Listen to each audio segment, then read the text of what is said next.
Hello and welcome to another episode of the Connect Cape Fear podcast, where newcomers, travelers, and locals from all around come to this great community that we call home. We have Keesha Starr here with us today. Keesha, welcome to the Connect Cape Fear podcast. How are you doing today on this chilly Wilmington morning? Oh my goodness, I'm freezing, but it's great. It's not too bad. This is why we appreciate summertime. Right. Well, you know, our winters here are mostly mild, which is nice. We'll go from 35 degrees overnight back up to 70 over the weekend. Exactly. So for people that are not from this area that might consider coming to Wilmington, whether to vacation or to live or just to visit, don't worry, we don't have bad winters. I normally play golf the day after Christmas, so that gives you an idea of how well it goes here in the winters. Oh, completely. I moved here from upstate New York. I got tired of shoveling off the top of my car. Yeah. And so decided to move here. So now, yes, I'm freezing, but only for like a day or two, and then I'll warm up. We have a lot of people coming from the Northeast. Yeah, when did you move to Wilmington? It's been 12 years ago. Okay. Yeah, blood has totally thinned out. Yeah. You go back home and you're like, this is not for me. Yeah, no, we're good. We're good. I'll visit in July. What brought you to Wilmington? So I actually traveled through here when I was younger, in my early 20s, Okay. and I remembered going to some of our local places downtown here in Wilmington. And when I had the opportunity, after just some life changes, and had the opportunity to move down here to the coast, I grew up in southern Indiana, so I was landlocked my whole life. So the idea of moving to the beach and being able to work here, yes, please. Yeah. You know, okay, sounds great. And so that was the reason I came. So tell us a little bit about your work. You're an executive coach. Talk to us a little bit about your profession, if you will. Oh my goodness. Okay, so executive coaching. Coaching in general is a very interesting dynamic these days. It's a very popular, almost like a buzzword sometimes. You know, I'm a coach of this or a coach of that. So coaching, for what I do, I'm certified through John Maxwell. So if you're familiar with any of his work, he's been around for years and years and years. We absolutely adore him. We call him Papa on the team because he's just that gentleman that you want to learn from. And the best part about John Maxwell team is that we have the capacity to help people that are just launching their business. They started yesterday. They have no idea what they're doing. So one day we could be coaching that, and the next day we could get an email that says, hey, I'm taking a team to Paraguay to coach their government, and we would love for you to be a part of the team. And you can do both with the training and the resources that we have through John Maxwell. So I have in my business career come across John Maxwell, written a ton of books, 5 Levels of Leadership, 21 Irrefutable Laws of Leadership, like just puts them out. Yes. What is it about the last 10 to 20? I feel like we've seen this huge revolution, I guess you might say, or push for personal and professional development. Like how long have you been doing this for? Let me start with my question with that. So I've been coaching for over 25 years. Okay. In different capacities. K-Star Coaching has been in existence since 2018. Okay. So you've seen it really evolve over the last 3 decades then. Yes. Where has this push come from? Has it just been the progress of our society, the growth of industry? Like give us your historical perspective on personal, professional development and leadership coaching. Yeah, right, exactly. No, it's actually, you touched on some of it. It is the culture. It's the dynamic. Think about the generations where we came from back in the day. And I'm a little bit older than some these days now. So, but we grew up in this culture where you showed up to work and your boss was your boss and you listened. And whenever they said jump, you said how high. Mm-hmm. And at some point we woke up and said, that's not how we want to live. Yeah. That's not what we want for our families. That's not what we want for ourselves. And so actually, ironically, our culture is full of, no matter what generation you're in, an awakening to the fact that we can be amazing human beings in this space where we are and actually enjoy going to work. Yeah. Not just having to go because we have to, but we can actually enjoy it. We can actually feel fulfilled and valued and bringing our best self to the table. I definitely feel that and see that in my profession too. There's just been, I think, me being in the elder millennial, be 39 in March, like our work priorities are so different than what I saw my mom and dad's. Like, I work because I want to slack off. I do the thing that I have to do because I value my free time so much that I want to fund a lifestyle. And whether you're owning a business or trading your time for money or whatever that metric is by how you earn an income I see more and more people in my demographic that are like, I'm doing this just because I want to travel, or I want to be creative, or I want to spend as much time with my family as I possibly can. I think that's a good thing for our society. But maybe you talk to this, because I have noticed it. We're in a small town, growing town, smallish, medium-sized town. Right. How do you balance those two things with a workforce that really prioritizes themselves in a lot of different ways with maintaining good service standards? Oh, that is the big question. We were actually just talking about that this morning, retaining top talent in the area. And there are a ton of courses. You will find, if you do a Google search, you'll find 25 different ways that you can retain top talent. Really, it all comes down to a matter of value. If you can connect what you're doing with what your employees value, you'll be able to communicate with them in a way that makes sense, and they'll want to stick around. The problem is, as business owners and leaders, a lot of times we don't take the time to take those necessary steps in finding out what our employees value. We just want them to value what we value. Right. And that doesn't always work. Yeah. But value is just, we talk about like the water bottle scenario, right? You have a water bottle in a grocery store, and it's going to cost you a certain amount of money. You have a water bottle in a concert, it's going to cost you a whole lot more. 10 times the amount, yeah. But in a concert, but you're really thirsty in a concert. When you're dying of thirst, when you're ready, you will pay whatever it takes to get that bottle of water. So it's a matter of value. It's not a matter even of a paycheck. And I say that hesitantly because we don't want to use that as an excuse ever. But we also just can't keep throwing money at the problem. And that's not the problem. So you were at the Power Breakfast today, Yes. the Greater Wilmington Business Journal Power Breakfast.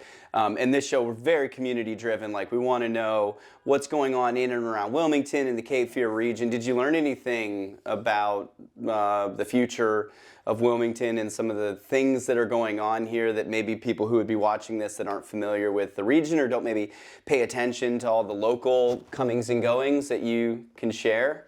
Oh my goodness. Again, there's so much going on. I will tell you this. The area that we live in is one of the fastest growing in the country. Yeah. We talk about that quite a bit. And it has a lot to do with quality of life. People want to move to the beach. They want to live in this kind of, actually speaking of, they were doing a synopsis of what it looked like to work here. And one of the top things in this list of 5 was that we are business casual. And that we're not too buttoned up. Yeah, right? that's so true. And to live in a place and work in a place like that, that's a big value for a lot of people, going back to that. And so in what we are focused on is that not only is it a top place to live, but now it can be a top place to work. And actually walking out of that conference, I was able to speak to a local coach that I'm friends with, and we were just having this discussion again. What if not only this was the best place to move to live, but what if it was the best place to move to work? What if we had the top jobs in the world resting right here in Wilmington, North Carolina? I really feel like we should stop talking about how great Wilmington is and stop doing podcasts and media. I've been on it for 3 years. Like, we're already running out of parking at Wrightsville Beach. There's no houses left. It's so true. Don't come here. Don't come here. Live over in Leland and commute into Wilmington. I live in Leland. Leland's a great place. Brunswick County is where it's at. Oh my gosh, so I even opted to live in Belleville, which if you're familiar with that's the area growing at all, too, yeah. Oh my goodness, Belleville is growing by leaps and bounds. Belleville's where they have that whole planned riverfront development going, right? Yeah, so develop the west bank of the Cape Fear River. Exactly. Yeah. I have the privilege of being on the park board Okay. for that Belleville Riverwalk Park. Cool. We just had one of our meetings last night talking about all the new things that are coming up for the park and how we want to keep that family feel, that community resource for everybody in the area. So Ed, that's interesting that you participate in that on that level. How do you do that? How do you balance growing and a place that has a lot of historicity to it, like some deep cultural roots, some families that have been here forever, and locals that want to maintain the specialness of Wilmington without turning it into, this huge commercial development where it just becomes all about profit and money and revenue and all that stuff? How do you balance those things? Well, first of all, you have to be a real person. Yeah. You cannot come into this and just say, I'm coming into this as strictly a business deal, or I'm moving here just strictly for a business deal. If you come into it with that perspective, honestly, in this area, you're going to get found out really quickly too. And it's the thing is, and I say found out in that it's important to know that the people here genuinely care about this area. Yeah. We genuinely care about our neighbors. And that's one of the things that attracted me here and one of the things that has kept me here. So if you're wanting to balance having a business and being part of the community, first of all, you have to be a real person. You have to plan on being part of the community. And then the things that you value, just get involved. The park board was one of the first things because I live in that community. And so I wanted to be a part of helping that local resource to grow and thrive. I've just been able to join the Thalian Association board. Arts is a huge part of helping our generation communicate in a different way. And so being able to forward the arts and make them an accessible resource for everyone in the community is outstanding. To see these local actors come to life on stage is amazing. We do have a really good art community here in Wilmington. Is that something you participate in quite frequently? Is that a special spot for you? So my background is actually in theater. Okay. I got started in a theater troupe that traveled around the country. Okay. That's how I traveled through Wilmington originally. Oh. And so if you think of the old show Road Rules. Okay, I loved Road Rules. Okay, so I had some friends that were on Real World, actually. That's another story for another podcast. Okay, but I want to know. So if you picture Road Rules and SNL, that was us. Okay. Put us in a full-size van, doing short sketches, going across the country. Yeah. All of us were between the ages of 18 and 25, Okay. not married. Okay. 6 on a team, and we were a faith-based group. So Cool. we're a Christian group doing these sketches in churches and prisons and nursing homes and schools and just all across the country. And I did that for 7 years. Wow. So when the opportunity arose for me to be a part of local theater and to support that and to forward that initiative, yes, all day long. What would you say to we have a lot of great local artists here across the whole spectrum, whether it's theater, musicians, graphic design, painters. Oh my goodness. We just have a great art community. What would you say to people that are watching this that don't live here that maybe want to come here and participate in that? What would your pitch be to them? Oh gosh, first of all, find out what we have here. Don't just think that you're gonna walk into one gallery and get a snapshot of Wilmington, because that's not the case. Yeah. There are so many amazing communities within the community that you can literally, like you said, even just in that short list, you can find pretty much anything that you need in the art gallery and the art world. What I would say is find ways to utilize that in your day-to-day. If you're coming here, then be involved. And even if you're not an artist, but you can support the arts by purchasing a local artist's work to put in your home or to put in your business. That's actually how we can forward that initiative locally and make sure that this continues to grow for generations. Yeah, we have a lot more here than just the film community. And our film community is big and it's growing. But there is so much more, and I love to take pictures as a hobby, not professionally. I haven't sold anything, but we have an amazing landscape here, and so I think that maybe that goes to your point of it's a great place to live, awesome place to work, great place to perform. Obviously, it brought you here, and then you're like, I think I might just go back there and move one day. Oh, it's outstanding. Yeah. I remember vividly looking at the battleship across the river and being at the Cotton Exchange and looking at the downtown area and going, oh my gosh. So when the opportunity arose, of course I wanted to be here. Yeah. So Park Board, Thalian, what else? Are there any other community things that you participate in that we could shed some light on for people who might not know about them? Did you know that the North Carolina State 4th of July Festival is in Southport? No. The entire state. That's a fun fact. Oh my gosh. I've been advocating on my podcast, and now I'll do it on this one too, so forgive me, Jenna and Judy. I believe that the entire week of the 4th of July should be a week of national celebration. I agree with you. 4th of July, if it falls on a Tuesday to a Thursday, it's what? Close the whole week. Okay, so when you go to Southport, they absolutely do that. Okay, good. I'm going to Southport this year. Including a naturalization ceremony. Okay.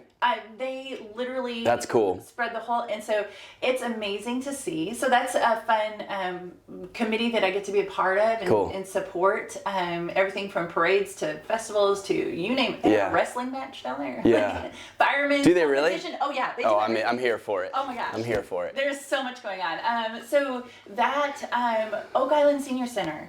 an amazing resource. They're not funded by any government agency. They're a standalone, and they just are supporting those retirees that have moved to the island that are wanting to have that great lifestyle and provide community. So there's these pockets. There's also Coastal Carolina Outreach that is focused on the mental health of young people.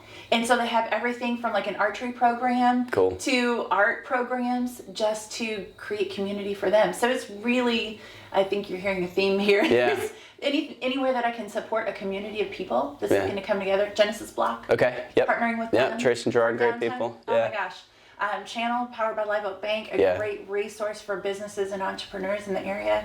I don't do a whole lot where my name is on it. I just want to show up and support. Yeah. How can I help? So I got a new LinkedIn tagline for you then. Okay. You could do Arts, Parks, and Americana. That's your...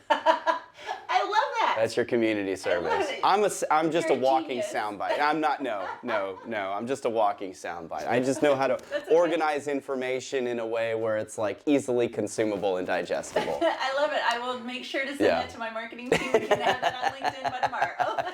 So tell us a little bit about your business. The last 5-10 minutes that we have together here. So do you coach for a specific type of person or type of company? Who's your market? That's a great question. So actually, I cross all industries. So it doesn't matter if you're in hospitality or you're in production, manufacturing, anything like that. Leadership is leadership. And if you've read anything from John Maxwell, you know where my foundation comes from, and that we believe that everything rises and falls on leadership.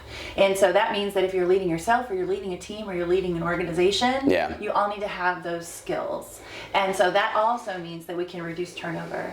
We can teach and train those soft skills that people are so desperately needing in the workforce today, things like that. And so what we really focus on, our ideal client, are those people that need to grow in that area of leadership. Right. We're actually looking for those rock star leaders that know that there's potential in their team, and they just want to make sure that the right people are in the right seat around the table. Yeah. Tie that to what you said about the breakfast journal, the breakfast journal, the power breakfast. I love that. I haven't eaten. Man, there's an idea right there. We're going to do the breakfast journal. I think I'm following. New travel vlog idea. Because it is a very strange job market right now.